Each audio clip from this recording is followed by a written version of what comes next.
अस्सलाम वालेकुम दोस्तों, मैं हूं हैदर जी, प्रोफेशनल ग्राफिक डिज़ाइनर कराची से। और एक बार फिर हाजिर हूँ एडोबी इलस्ट्रेटर के नए क्लास में। आज के इस क्लास में मैं आपको पढ़ाने वाला हूँ अलाइन पैनल। दोस्तों, सॉफ्टवेयर कोई भी हो, डिज़ाइन पर आप जो भी करें, लेकिन हर डिज़ाइन और हर सॉफ्टवेयर में जिस कमांड की सबसे ज़्यादा ज़रूरत पड़ती है वो है अलाइन। अलाइनमेंट किस तरह होती है, ये बहुत यूज़फुल पैनल है। और आज के इस क्लास में मैं डिटेल से आपको ये एक्सप्लेन करने वाला हूँ और फिर आपको अलाइन पैनल समझाता हूँ। आखिर में प्रैक्टिकली हम अपने बैनर में अपने सब्जेक्ट और ऑब्जेक्ट्स जो है किस तरह अलाइन करते हैं अपने आर्टबोर्ड के साथ और दीगर ऑब्जेक्ट सिलेक्शन के साथ। तो चलते हैं, स्टार्ट करते हैं आज की ये क्लास। तो अलाइन पैनल को समझने के लिए सबसे पहले तो हमारे साथ होनी चाहिए कुछ शेप। पहले मैं आपको सिर्फ ये एक्सप्लेन कराता हूँ, फिर आपको इसी छोटे से क्लास में ये प्रैक्टिकली भी चेक कराता हूँ कि अगर आप कोई डिज़ाइन करते हैं उसमें अलाइन के पैनल का इस्तेमाल किस तरह होता है। यहाँ पर चूँकि इसके कुछ ऑप्शन हाइड है और मुझे बार बार इन 3 डॉट्स पर क्लिक करना पड़ेगा, तो मैं आ रहा हूँ विंडो में और विंडो से अलाइन, ये शिफ्ट F7 उसका कीबोर्ड कमांड है, इसे प्रेस कर लेता हूं और इसे लाकर यहाँ पर पिन कर लेता हूँ। वैसे तो इसको पिन करने की ज़रूरत नहीं है कि मेरे साथ यहाँ पर है, लेकिन ये मैंने सिर्फ और सिर्फ आज के क्लास के लिए यहाँ पर पिन कर दिया है ताकि ये जो सारे ऑप्शन है ये यहाँ हमारे सामने जाहिर हो सारे के सारे। तो ठीक है, मैंने ले लिया है ये शेप और इस शेप को मैं अगर सेंटर करता हूँ अपने इस आर्ट बोर्ड पर, तो मैंने सिंपली यहाँ से इसको हॉरिजॉन्टली सेंटर कर लूँगा, यहाँ इसको वर्टिकली मैंने सेंटर कर लिया है। यहाँ आपको जितने भी अलाइन दिख रहे हैं इस पर अगर आप अपना कर्सर रखते हैं तो ये आपको बता भी देता है कि ये लेफ्ट अलाइंट है, ये सेंटर अलाइंट है और ये राइट अलाइन है हॉरिजॉन्टल। ये जो है वर्टिकल अलाइन है टॉप, ये वर्टिकल अलाइन है सेंटर, ये वर्टिकल अलाइन है बॉटम। तो ठीक है, अब मैं जब भी कोई एक शेप सेलेक्ट करता हूं तो बाय डिफॉल्ट यहाँ पर ये जो आप देख सकते हो, ये जो ऑप्शन है यहाँ पर आर्टबोर्ड अलाइन बाय डिफॉल्ट होते हैं। क्यों? क्योंकि यहाँ पर सिर्फ एक शेप है जो मेरे साथ आर्टबोर्ड पर मौजूद है। तो यहाँ पर अगर मैं उस पर इसको राइट करूँगा तो ये राइट पर आ जाएगा, लेफ्ट करूँगा तो लेफ्ट यहाँ लेफ्ट पे चला जाएगा, सेंटर करूँगा तो सेंटर पर आ जाएगा। यहाँ अगर मैं इस टॉप को प्रेस करता हूँ तो ये टॉप अलाइन हो जाएगा, यानी वर्टिकली टॉप अलाइन हो जाएगा। ये जो पहले जहाँ मौजूद था वर्टिकली सेंटर और ये आ गया वर्टिकली बॉटम। अब इसके बाद हम देखते हैं अगर हमारे साथ शेप 2 हो जाते हैं, 2 या 3, मैं इसके कलर जो है वो भी चेंज कर लेता हूँ और इसको एक दूसरे से छोटे भी कर लेता हूँ। मैं बस रस्मी कलर लगा रहा हूँ आपको समझाने के लिए। अब अगर मैं इन तीनों को सेलेक्ट करता हूँ तो वही ऑप्शन हमारे सामने है, लेकिन अगर मैं चाहूँ कि इन 2 शेप को आर्टबोर्ड की बजाय इस शेप में अलाइन कर लूँ तो उसके लिए मैंने करना सिर्फ ये होगा, अलाइन टू सिलेक्शन कर लूँगा। ये यहाँ पर हो भी चुका है और मैं अगर सेंटर करता हूँ तो आप देख पाएंगे कि ये सेंटर हो चुके हैं। लेकिन ये सेंटर फिर भी आर्टबोर्ड के सेंटर में हो चुका है, लेकिन मुझे इस तरह नहीं चाहिए, बल्कि इस तरह चाहिए कि ये दोनों शेप आकर इसी एक जगह पर सेंटर हो जाए, बजाय इसके कि ये यहाँ पर आए। तो उसके लिए करना सिर्फ ये है कि आपने सिर्फ इस पर एक क्लिक करना है। जो ऐसे ही आपने ये तीनों सेलेक्ट थे और इस पर मैंने एक क्लिक कर दिया तो आपने देख लिया कि यहाँ पर एक बाउंड्री बन चुकी है। इसका मतलब ये होगा कि अब जब मैं अलाइनमेंट करूँगा तो ये दोनों शेप वहाँ पर चले जाएंगे, आप देख सकते हो। तो ये तो हो गया अलाइनमेंट का छोटा सा तारुफ। अब हम यहाँ पर देखते हैं।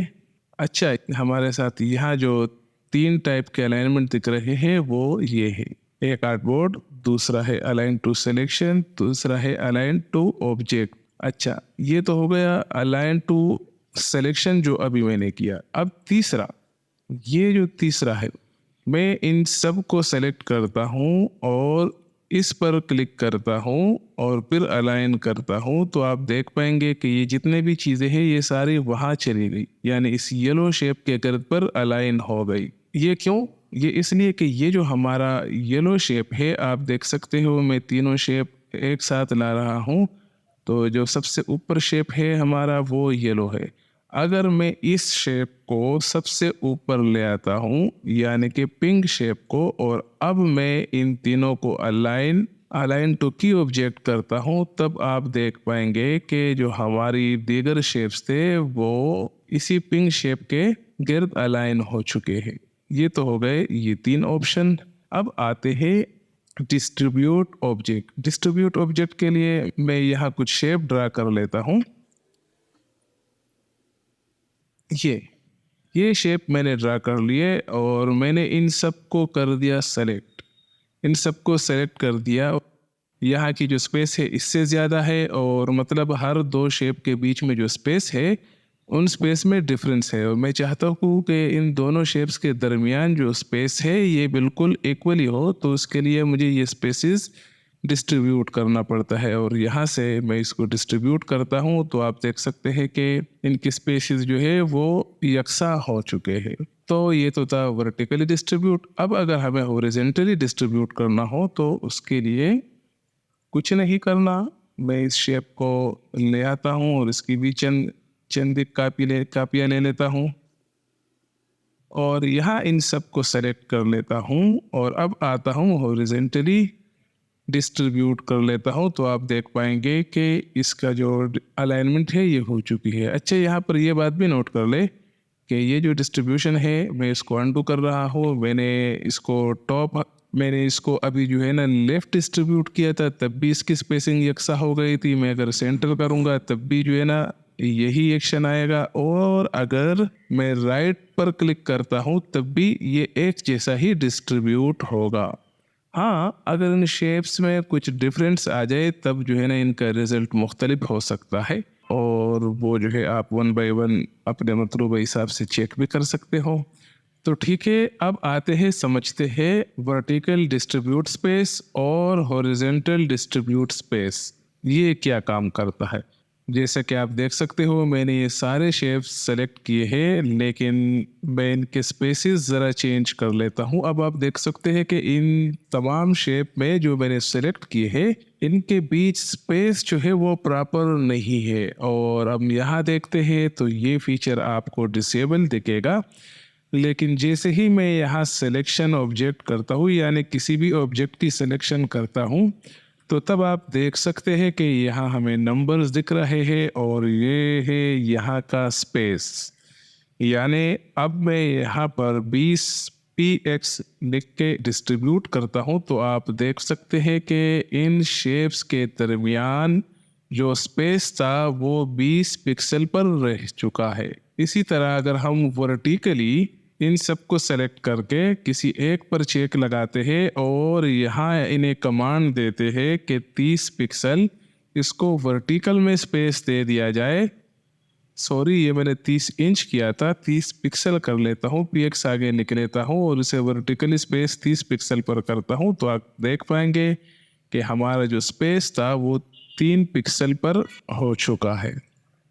अब आते हैं इस अलाइन पैनल को समझते हैं कि काम के दौरान ये किस तरह हमारी हेल्प करता है। तो मैं यहाँ पर एक सिंपल सा बैकग्राउंड आपके सामने बना रहा हूँ ताकि ये जो अलाइन का पैनल है ये आपको बेहतर समझ में आ जाए कि ये कितना यूज़फुल पैनल है। सबसे पहले मैं एक रेक्टेंगल ड्रा कर लेता हूँ 4x4 इंच। मेरा ये जो आर्ट बोर्ड है ये भी 4x4 इंच है, और यहाँ आकर इसको आर्ट बोर्ड अलाइन कर लेता हूँ, और यहाँ से इसका कलर जो है ये डार्क ग्रीन कर लेता हूँ। कर दिया।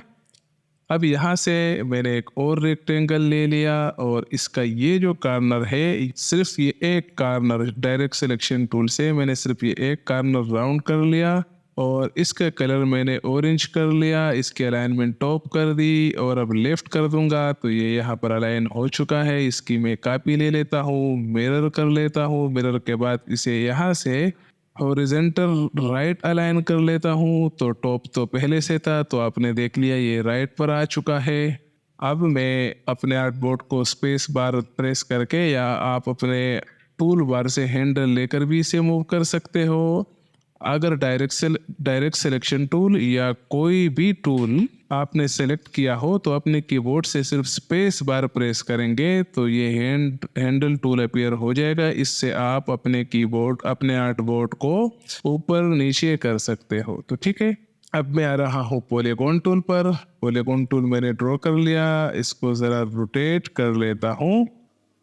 रोटेशन के बाद मैं इसे यहाँ ला कर रख लेता हूँ और अब की बार इसका सिर्फ ये वाला कार्नर जो है ये मैंने राउंड कर लिया। अब देख सकते हो कि आप ये काम जो है ना हम स्मार्ट गाइड से भी कर सकते हैं। याद रखें, अगर आपका ये जो है ये स्मार्ट गाइड है, ये भी आपको गाइड कर रहा होता है। जिस तरह मैं इसको यहाँ मूव कर रहा हूँ तो आप देख सकते हैं कि यहाँ पर स्मार्ट गाइड अपीयर हो चुका है। इसका मतलब ये है कि ये अब सेंटर आर्ट बोर्ड के सेंटर में मौजूद है। इसी तरह अगर मैं ये यहाँ पर लाता हूँ तो यह भी आप देखेंगे कि इसके जो ही कार्नर टकराते हैं तो स्मार्ट गाइड के ये जो पिंक कलर में आप लाइन देख रहे हो, इसका मतलब ये है कि ये लाइन टच हो चुका है। इसी तरह ये हमें हर डायरेक्शन में हमारी हेल्प करता है स्मार्ट गाइड। लेकिन कभी कभार हमें सिर्फ इसी पर इक्तिफा नहीं करना पड़ता, तो ये हम अपने अलाइन पैनल से अलाइन कर लेते हैं। जैसे कि मैंने इसको अलाइन कर दिया तो आप देख सकते हैं ये अलाइन हो चुका है। तो ठीक है, ये भी अलाइन हो गया। अब बढ़ते हैं टेक्स्ट पर। यहाँ पर देख, ये मैं कोई प्रॉपर डिज़ाइन नहीं कर रहा। आगे चलकर आप ब्रांडिंग लेवल के बेहतरीन डिज़ाइन तफसील से हम बनाएंगे, लेकिन फ़िलहाल सिर्फ आपको समझाने के लिए कि अलाइन पैनल को हम अपने डिज़ाइन में किस तरह इस्तेमाल करते हैं और ये पैनल कितना यूज़फुल है, मैं आपको ये बता रहा हूँ। और इस वक्त मैंने ये सेलेक्ट कर दिया, अपने कीबोर्ड से सिर्फ सी प्रेस कर दिया तो ये सेंटर हो गया। याद रखें, ये जो अलाइन मैंने कीबोर्ड से किया है आपके सॉफ्टवेयर में ये नहीं होगा। इस अलाइन ऑप्शन को कीबोर्ड से किस तरह किया जाता है ये अगर आपने देखना हो तो मेरे चैनल पर ये वाली वीडियोस देख ले। उसमें मैंने ये तरीका दिखाया है कि इसको हम किस तरह अपने कीबोर्ड से असाइन कर सकते हैं। मसलन मैं अपने कीबोर्ड से बी प्रेस करता हूँ तो ये यहाँ पर आ जाता है। ये सारी तफसील मैंने वहाँ पर वीडियो में सिखलाई है। आप चाहो तो इस पैनल को कीबोर्ड पर असाइन कर ले, इसका कीबोर्ड शॉर्टकट बना ले, तो कीबोर्ड शॉर्टकट आपका बहुत काम आने वाला है। फ़िलहाल मैं इसको यहाँ से कर रहा हूँ ताकि आप कंफ्यूज ना हो। ये देख सकते हैं आप, ये भी मैंने हॉरिजॉन्टल अलाइन कर दिया। ठीक है, इसका कलर भी मैं यहाँ से चेंज कर लेता हूँ। सेम यहाँ पर मैं एक और टेक्स्ट ले लेता हूँ। ये मैंने सेंटर कर दिया तो ये पहले से ही सेंटर है, लेकिन आप फिर भी तसल्ली कर सकते हैं और ये चेक कर सकते हैं कि ये सेंटर है। ठीक है, अब मैं यहाँ पर एक और शेप ड्रा कर लेता हूँ। इसके कॉर्नर ज़रा राउंड कर लेता हूँ और फिर एक और जो है इसी तरह एक और। ये मैंने जल्दी में कस्दन कर दिया कि इसकी अलाइनमेंट डिस्टर्ब हो और आपको समझ आ जाए। तो यहाँ मैंने इन तीनों को सेलेक्ट कर दिया और यहाँ से इसकी ये अलाइनमेंट कर दूंगा। अलाइनमेंट के बाद मैं यहाँ आकर इसको सेलेक्ट कर लूँगा। यहाँ से जो इनकी हॉरिजॉन्टल स्पेस है ये मैं 3 पिक्सल कर लेता हूँ और फिर इन्हें डिस्ट्रीब्यूट कर लेता हूँ। अब देख सकते हो आप कि इनकी स्पेसिंग प्रॉपर हो चुकी है। अब मैं इसे ग्रुप कर लेता हूँ। ग्रुप करने के बाद उसे सेंटर अलाइन कर लेता हूँ तो आप देख सकते हैं कि ये सेंटर हो चुका है।